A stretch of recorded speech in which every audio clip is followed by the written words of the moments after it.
নমস্কার, good morning. এক ফোনে বাংলায় আপনাদের সকলকে স্বাগত। আপনাদের সঙ্গে রয়েছে আমি জুনেলা। নেট ইউজের প্রশ্ন ফাঁসে দায়ী কারা? কাদের হাত দিয়ে প্রথম পেপার লেক? নাম সামনে এনে চার্জশিটে বড় দাবি করলো সিবিআই। 94 পাতা চার্জশিটে তদন্তকারীদের দাবি, প্রশ্ন ফাঁস করেছেন এনডিএর সঙ্গে যুক্ত বিশেষজ্ঞরাই। 3 মাস্টার মাইন্ডের নাম সামনে এনে সিবিআই এর দাবি, নেটকাণ্ডে ষড়যন্ত্রের জাল দেশ জুড়ে ছড়িয়ে সেখানে মিলে মিশে একাকার হয়ে গিয়েছে সরকারি কর্মচারী থেকে কোচিং অপারেটর, দালাল এবং পরীক্ষার্থীদের একাংশ।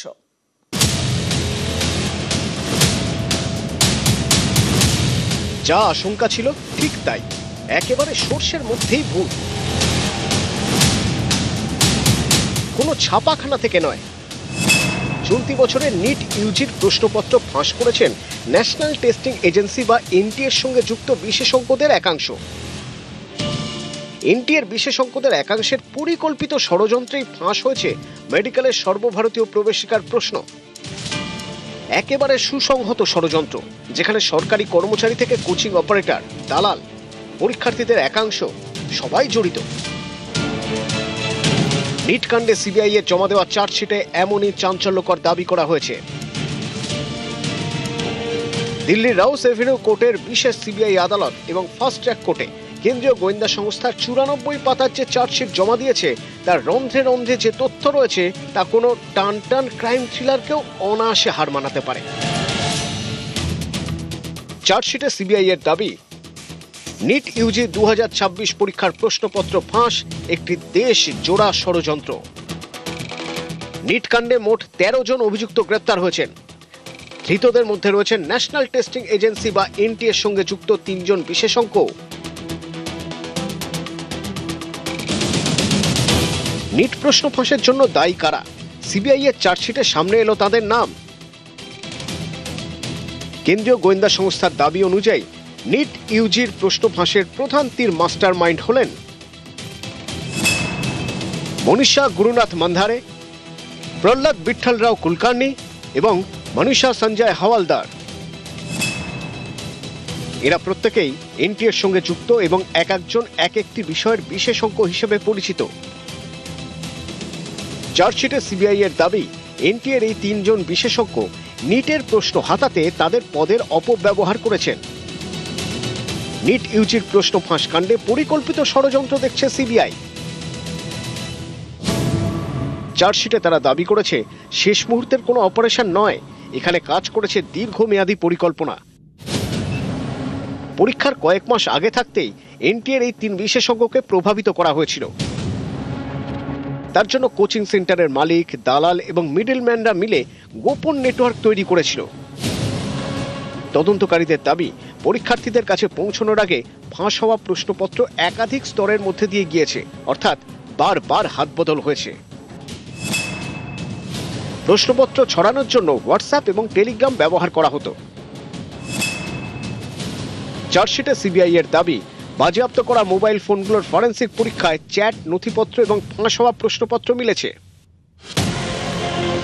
ধৃত অন্যতম মূল চক্রী যশ যাদবের ফোনে ফাঁস হওয়া নিট প্রশ্নপত্রের পিডিএফ ফাইল এবং টেলিগ্রাম চ্যাট ছিল বলে অভিযোগ।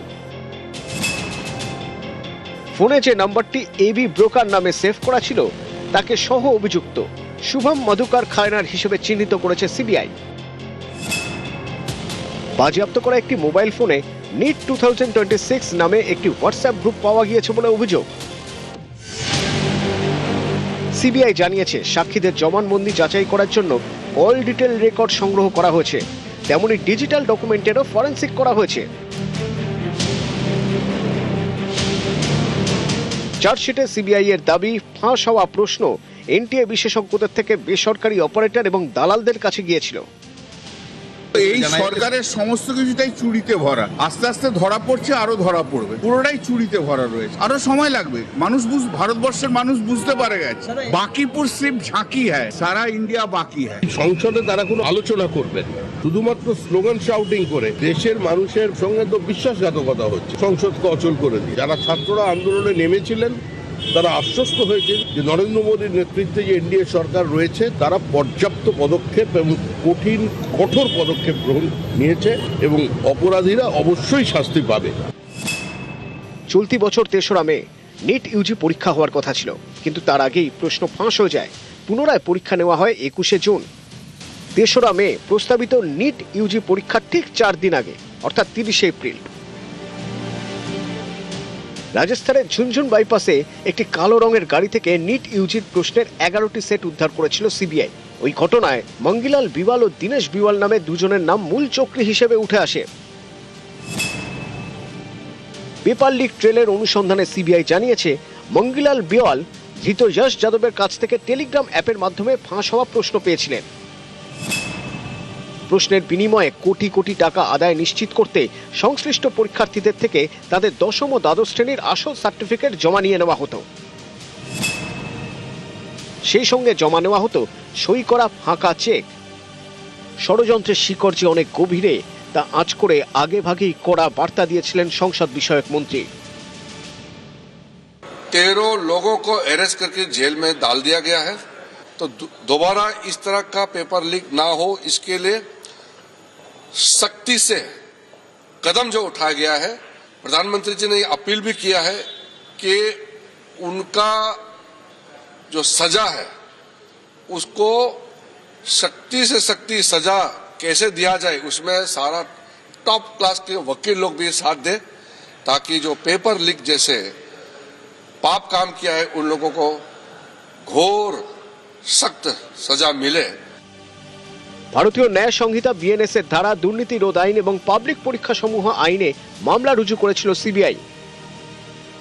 কেন্দ্রীয় এজেন্সি জানিয়েছে, ইলেকট্রনিক ট্রেল এই মামলার একটি অত্যন্ত গুরুত্বপূর্ণ স্তম্ভ। নিউজ 18 বাংলা।